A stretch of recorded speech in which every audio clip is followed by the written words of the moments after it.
السلام عليكم ورحمة الله وبركاته. أهلا وسهلا بكم أعزائي المشاهدين ومتابعي قنوات عاصمة الربيع.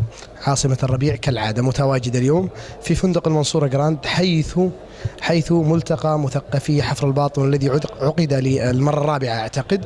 نعم، حيث كانت ندوة بعنوان البيئة مشاكل وحلول، تكلم عنها الأستاذ سند الحشار. طبعا بعد قليل أو بعد لحظات إن شاء الله سنبدأ بإجراء بعض اللقاءات، نتمنى بإذن الله تعالى أن تنال على رضاكم.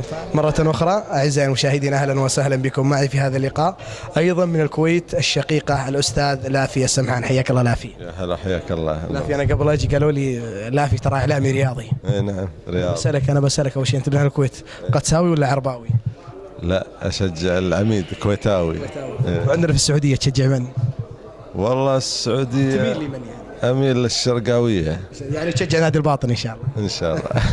علي، اليوم أو لافي، عفوا لافي، أستاذ لافي، اليوم شاركت في الملتقى الثقافي يمكن الرابع في حفر الباطن، وكان العنوان البيئة مشاكل وحلول.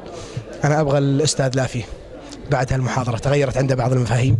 والله بكل تأكيد صراحة كانت ندوة عن البيئة أمانة، يعني نورتنا يعني بشكل كبير، وعطتنا أشياء يعني ما كانت موجودة بيننا، بس ما كنا نعرف عنها شيء، يعني حتى يعني خوفتنا بعض الأحيان. أكثر الأشياء اللي خوفت لافي إيش يعني؟ يعني سالفة الأشياء الموجبة والسالبة بالبيت، بعض الأماكن مثلا بعض الجروح إذا كانت سالبة الأجواء تلتئم ما تلتئم.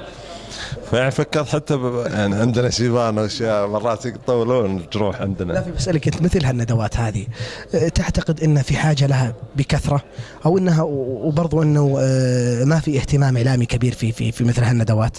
والله شوف، بكل تأكيد البيئة هم كبير صراحة، ومثل هالندوات تحتاج كثافة وتحتاج يعني تغطية إعلامية كبيرة.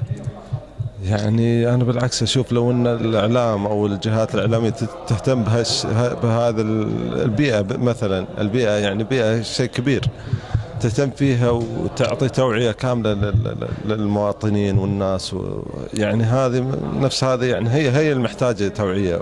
لا فيه. استفدت منها يعني أمان اليوم، يعني استفدت أشياء كثيرة. بارك الله. احنا أولا وجودك إضافة لنا وفائدة لعاصمة الربيع. لا، أنت من أهل الكويت طبعا، متى ماشي إن شاء الله الكويت؟